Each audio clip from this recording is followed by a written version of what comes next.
Ассаламу алейкум, я всех приветствую. Депортация чеченцев и ингушей, что это было, зачем и почему.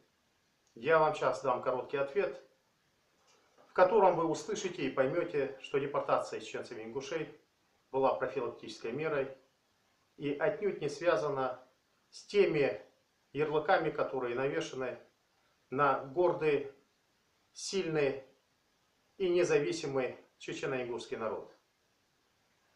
Вайнахов депортировали со стратегически важных для Советской империи приграничных территорий в связи с экспансионными планами Сталина в направлении Южных морей и Ближнего Востока.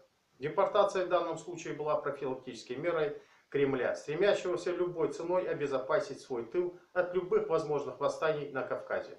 В частности, на Северном Кавказе, так как его народы, особенно ингуши и чеченцы, были народами с ярко выраженной волей национальной и личной свободе, что для деспотичного режима Сталина было в принципе неприемлемо.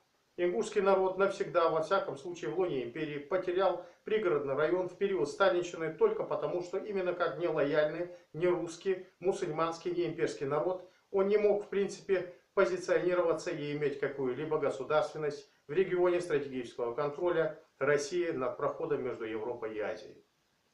Особая тяжесть сталинских преступлений против ингушского народа в связи с аннексией этнической колыбели ингушского пригородного района заключается в том, что насильственное его отторжение в пользу Осетии стало на полвека, возможно и дальше, кровавым подстрекательством к региональным конфликтам и проблемам, которые не способствуют консолидации Северного Кавказа в принципе. Что делает весь регион зоной межэтнических локальных войн бесперспективной для любых проектов развития.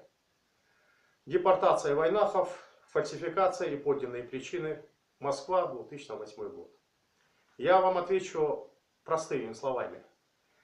Это уже известно многим и всем, и скоро это будет известно всему миру, что Сталин не был грузином, что Сталин был осетином.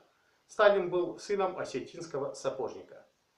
Насколько мы знаем, осетины не имеют собственную территорию, и вся суть кровавой депортации, кровавой авантюры заключалась в том, чтобы выселить вайнахов, чеченцев и ингушей с их исконных земель, истребить их в Казахстане и заселить их осетинами. Вот это истинная причина депортации чеченцев и ингушей. Всего доброго, оставайтесь с нами.